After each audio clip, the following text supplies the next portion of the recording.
Hi, folks. This is Don Meissner with the North Country Fishing Report. You know, something I've noticed, and I think I've mentioned it before, but I think this is important that I tell you about this, especially a lot of you that are new fishermen. The soft plastics that we buy, we go in the store and we buy them out of a bag. An awful lot of them, maybe 80, 90% of them, are injected with salt. They're infused with it.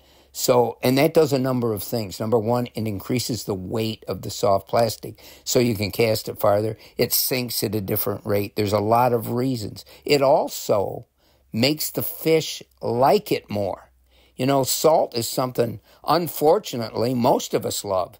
And if you see how deer will come to the side of the road, it's to get salt.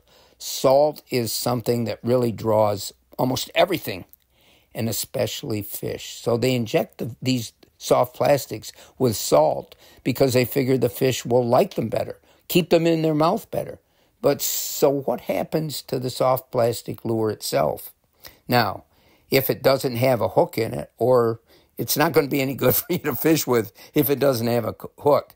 So once you put a jig head or whatever hook into that soft plastic bait and you fish it, you don't catch fish, or it's still on your hook, and you put it in your tackle box, wow, you should see what happens, and you probably have.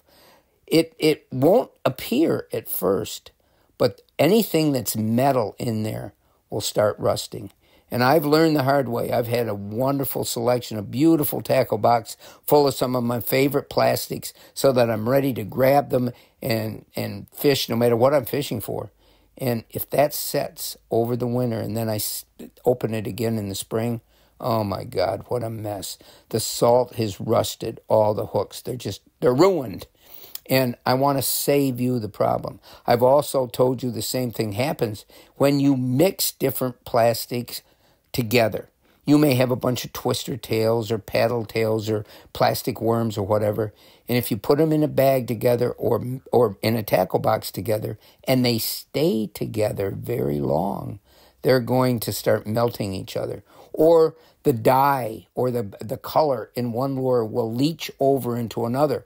And you might have a white lure in there to begin with, and after a while it's polka dot or it's turned whatever the color the other lures are. That may not be a bad thing, but it probably is.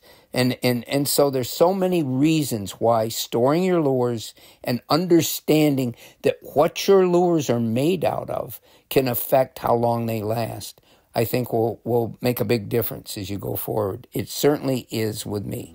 Until next time, folks, this is Don Meissner with the North Country Fishing Report.